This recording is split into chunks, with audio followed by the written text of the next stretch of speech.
ये अपने से ऊपर नहीं बैठे। इसलिए हमारे धर्म की व्यवस्था ऐसी है कि जो सुनाए, कथा श्रवण कराए, वो ऊंचे आसन में बैठे। इसलिए हम ही ने इसे बैठाया था, तो बलराम जी ने उन्हें पुनर्जीवित कर दिया था, तो उनका नाम रोमर्षण पड़ा। संतों के दर्शन में आप सभी मित्रों का फिर से एक बार स्वागत है। मैं राघवेंद्र सिंह फिर से एक बार आपके लिए चित्रकूट के घने जंगलों में ले आया हूँ। और आज हम बाल ब्रह्मचारी बहुत ही अद्भुत संत के दर्शन कराएंगे, जो कि एक जंगलवासी संत हैं, जहाँ लोग उनसे दूर दूर से मिलने आते हैं। और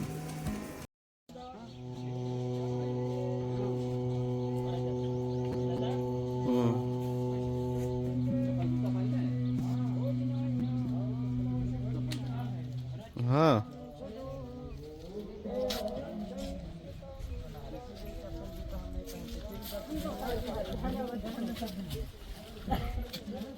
ये अपने से ऊपर नहीं बैठे। इसलिए हमारे धर्म की व्यवस्था ऐसी है कि जो सुनाए, कथा श्रवण कराए, वो ऊंचे आसन में बैठे।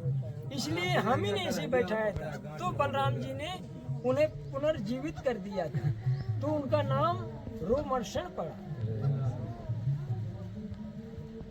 अज्ञानतो जागरणं परमानंददायकं तथा प्रभाते सा नारी शोकेन महतावृतं शनैः निवृत्ते दीनां स्वादेशाय यो केवलं श्रान्तां पिरोपवासेन निपतन्ति पदे पदे अतीयत्येतावतीं भूमं निपपाते विचेतनां कथं च समुद्रपयां जगां परमं पदम् आरुहं सुविमानं च नीतिशिवगणदूतम् अदौ यदे शिवनां नारी प्रमादतो वाप्यशीषतीं जगां तेने भूयां सुखतेन विप्रां महाबलस्थानं उपायं दिव्यं श्रीगोकर्णे शिवतीर्थे गोपेशं शिवमस्तके कृत्वा जागरं शाही चक्रे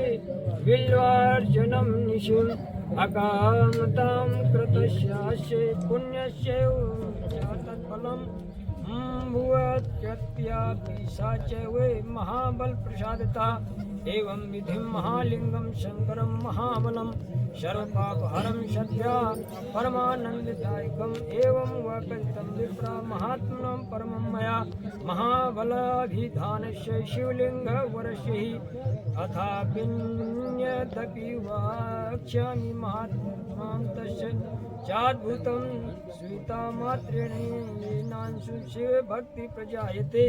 यहाँ महाबली शिवलिंग की कथा का वर्णन आता है कि ये महाबलेश्वर लिंग था, जहाँ उस चंडाली ने बेलपत्र छोड़ा था। महाबलेश्वर लिंग का महत्व आता है कि एक समय एक मित्र शहर नाम का राजा था, उसने किसी महात्मा के कहने से एक राक्षस को मार दिया, और वो राक्षस का भाई जाकर के राजे की राज्य में आ गया और बोला मैं रसोइया का कार्य करता हूँ। और वो रसोइया का कार्य करते हुए एक दिन वशिष्ठ जी को निमंत्रण जब वो राजा देता है तो वो मांस परोस देता है वशिष्ठ जी। तो वशिष्ठ जी क्रोध में होकर के उस राजा को श्राप दे देते हैं कि तुम राक्षस हो जाओ। तो जब राक्षस होने का श्राप मिल जाता है उस राजा को, तो वो भी अभिमंत्रित जल करके राजा अपने गुरु को श्राप देने के लिए उद्यत होता है। तो उसकी पत्नी दमयंती नाम था उसका, उसे ऐसा करने से रोक देती है कि ये हमारे गुरु है, गुरु को श्राप नहीं दिया जाता। तो वो अभिमंत्रित जल अपने चरणों में डाल लेता है, इससे उसके पैर जो है काले पड़ जाते हैं। तो मित्र सह का दूसरा नाम कलुषपाद भी पड़ जाता है। वो कलुषपाद राजा यातना भोगता हुआ राक्षस का विधान वशिष्ठ जी कर देते हैं, लेकिन फिर उसकी पत्नी गुरु के चरणों में गिर करके क्षमा याचना मांगती है, तो उसे 12 वर्ष के लिए कर देते हैं वशिष्ठ कि 12 वर्ष तक ये राक्षस रहेगा। लेकिन उसके बाद भी वो ऐसी गलती कर बैठता है कि राक्षसी स्थिति में एक ब्राह्मण और ब्राह्मणी जंगल में जा रहे थे, तो ब्राह्मण को पकड़ लेता है लेकिन ब्राह्मणी कहती है कि तुम राक्षस नहीं हो, वशिष्ठ जी के श्राप से तुम 12 वर्ष के लिए ही उस राक्षस हो, लेकिन मेरे पति को मत मारो। लेकिन वो कहता है मुझे बहुत भूख लगी है, इस समय मैं किसी की नहीं सुनूंगा, और उसको ब्राह्मण को खा जाता है।